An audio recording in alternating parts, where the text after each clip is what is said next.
దేవుడి క్యారెక్టర్ గురించి బైబిల్ వివరించింది. ఇప్పుడు ఎవరి క్యారెక్టర్ గురించి? దేవుడు ఎవరు, ఆయన ఎలా ఉంటాడు, ఆయన ఏమై ఉన్నాడు అనే విషయాన్ని బైబిల్ వివరించింది.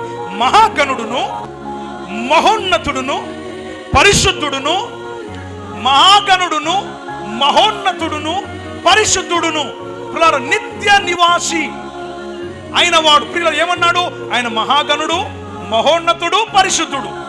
అలాగే ఆయన నిత్య నివాసి అంటే అర్థం ఏంటి? మరణం లేనివాడు. దేవుడెవరు? మరణం లేనివాడు. He is a God of eternity. ఆయన నిత్యత్వం కలిగిన వాడు, మరణం అనేది లేనివాడు దేవుడు. ఆమేన్.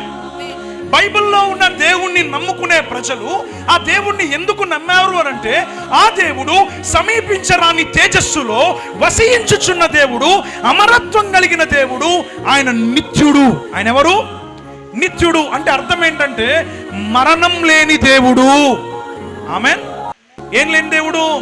మరణం లేని దేవుడు. అంటే అర్థం ఏంటి? నిత్య నివాసి, నిత్యత్వంలో జీవిస్తున్నాడు. ఆయనకి ఏం లేదు అనంటే మరణం లేదు.